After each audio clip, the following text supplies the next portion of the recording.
AP మాజీ CM Jagan పై మంత్రి పార్థసారథి విరుచుకుపడ్డారు. నీలి పత్రికను, బ్లూ మీడియాను నమ్ముకొని జగన్ ప్రజల్లో ఉండాలని కలలు కంటున్నారని ఎద్దేవా చేశారు. ప్రజలు అంత ఘోరంగా ఓడించినప్పటికీ జగన్ కు ఇంకా బుద్ధి రాలేదన్నారు.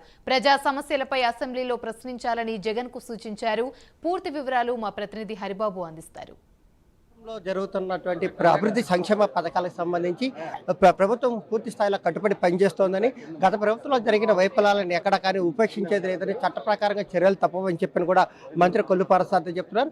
ఆయనతో పాటు మనతో ఉన్నారు, ఆయన అడిగి తెలుసు. సార్, ప్రధానంగా టిడ్కో ఇళ్లకు సంబంధించి చాలా గోల్మాలు జరిగాయి అంటారు. లబ్ధిదారుల నుంచి డబ్బులు, అంటే వాళ్ళ పేరుతో డబ్బులు తీసుకొని వాళ్ళ నుంచి బ్యాంకులు డబ్బులు కట్టాలని బ్యాంకులు వాళ్ళని వేధిస్తున్నాయి. ఈ సమస్యని ఎలా పరిష్కరించబోతున్నారు? ఆ ఇళ్ల నిర్మాణం పూర్తి చేసి వాళ్ళకి అప్పచెప్పడం ద్వారా ఈ సమస్యకి పరిష్కారం లభిస్తుంది. గత ప్రభుత్వం చాలా అవకతవకలు, కక్షపూరిత, పక్షపాతపూరిత ధోరణి అవలంబించింది. కేవలం ఉద్దేశపూర్వకంగా కొన్ని వేల కోట్ల రూపాయల ప్రజాధనం, అదేవిధంగా లబ్ధిదారుల ధనం మొత్తం దాని మీద ఖర్చు పెట్టి చంద్రబాబు నాయుడు గారు నిర్మాణం చేస్తే దాన్ని పూర్తి చేసి లబ్ధిదారులకు అందించాల్సిన పోయి కేవలం కక్షతోనే ఆ ఇళ్ళని ఆ విధంగా వదిలేశారు. ఇప్పుడు అతి త్వరలో వాటిని పూర్తి చేసి లబ్ధిదారులకు అందరికీ అందజేస్తాం. అంటే జగనన్న కాలనీ పేరుతో పెద్ద ఎత్తున భూములు అక్రమార్కులు చేతి నుంచి డబ్బులు చేతులు మారినాయి. పెద్ద ఎత్తున ప్రభుత్వం అంటే మార్కెట్ రేటు కంటే ఎక్కువ రేటుతో కొనుగోలు చేశారని చెప్పిన వాదన వినిపిస్తుంది. దీని మీద విచారానికి ఏదైనా ఆచరించే అవకాశాలు ఉన్నాయి? తప్పకుండా చట్ట వ్యతిరేకంగా, రాజ్యాంగ వ్యతిరేకంగా ఏమి జరిగినా కూడా తప్పకుండా అన్నిటి మీద కూడా చర్యలు ఉంటాయని చెప్పేసి నేను మనవి చేస్తా ఉన్నాను. తప్పకుండా మరి ఇప్పటికే ఎంక్వైరీ జరుగుతున్నట్టు నాకున్న సమాచారం. ఎందుకంటే అది హౌసింగ్ డిపార్ట్మెంట్ చూడదు, అది రెవెన్యూ డిపార్ట్మెంట్ వాళ్ళు చూస్తారు.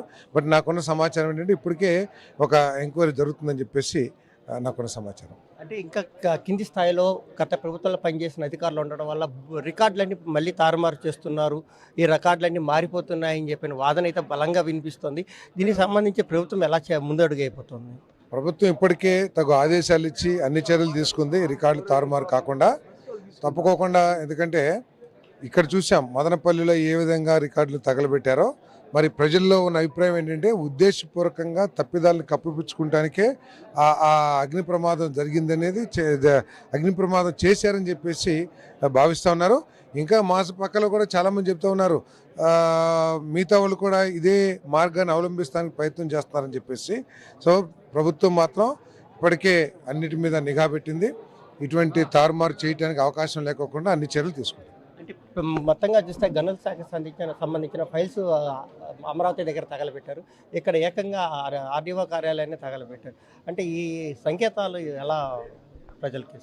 సంకేతాలు గత ప్రభుత్వం చేసింది అనే నిర్ధారణకు వచ్చే సంకేతాలని ప్రజల్లోకి పంపిస్తున్నారు వైఎస్ఆర్ కాంగ్రెస్ పార్టీ వాళ్ళు.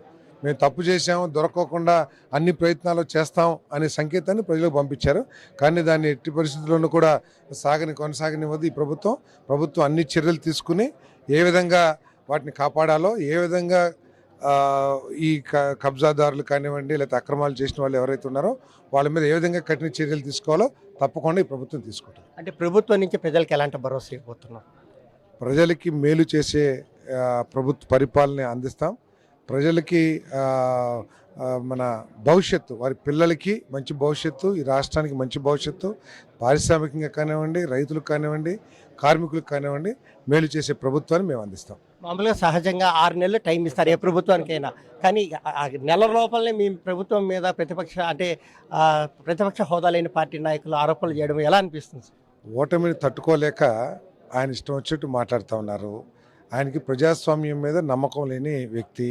ఆయన అంటే చక్రవర్తి, రారాజు అటువంటి భావాలు కలిగిన వ్యక్తి కాబట్టి తట్టుకోలేక ప్రభుత్వం మీద చేస్తున్నాడు. ఇది ప్రజలు నిర్ణయించాల్సింది. ఏంటి పరిపాలన బాగా జరుగుతుందా లేదా, వాళ్ళకి మంచి జరుగుతుందా లేదా అనేది ప్రజలు ఆలోచించాలి. ప్రతిపక్షం నిజంగా నీకు ప్రజాస్వామ్యం మీద నమ్మకం ఉండి బాధ్యత కలిగిన ప్రతిపక్ష శాసనసభ్యులుగా మీకు బాధ్యత ఉందనుకుంటే అసెంబ్లీకి రండి, లేకపోతే ప్రభుత్వం చేస్తున్న తప్పిదాలను ఎత్తి చూపించండి, లేకపోతే ప్రభుత్వం చెబుతున్న విషయాల్లో ఏదన్నా ఆ తప్పులు ఉంటే వాటిని నిలదీయండి. అంతేగాని మనకు ఒక పత్రిక ఉంది, మనం లేకపోతే పత్రికలు అందరూ కూడా మనం పిలిస్తే వస్తారు, మనం ఏది మాట్లాడితే అది ప్రజలకు వెళ్తుంది అనుకుంటే ప్రజలు గమనిస్తూ ఉన్నారు అన్నింటినీ కూడా. ఏదైతే ప్రతిపక్ష హోదా లేని పార్టీ నాయకులు కూడా తమను విమర్శించే స్థాయి లేదని చెప్పని. అయితే ప్రభుత్వంలో ఏదైనా తప్పిదాలు జరిగితే వాటి మీద ప్రతిపక్షంగా అసెంబ్లీకి వచ్చి వాళ్ళు ఏదైనా సూచనలు సలహాలు చేస్తే వాటిని సహృదయంతో స్వీకరించి దాంట్లో ఉన్న ప్రభుత్వంలో ఉన్న తప్పు ఒప్పులను సరిచేసుకునే అవకాశం ఉంటుందని చెప్పని కూడా మంత్రి పార్థసారథి చెప్తున్నారు. అలాగే ఏదైతే గత ప్రభుత్వంలో జరిగిన అక్రమాలు అన్యాయాలు ఉన్నాయో వాటి మీద పూర్తి స్థాయిలో విచారణ జరిపి చట్టపరంగా చర్యలు తీసుకుంటున్నామని స్పష్టం చేశారు. కెమెరా పర్సన్ అరుణ్తో హరిబాబు, ప్రైమ్ 9 తిరుపతి.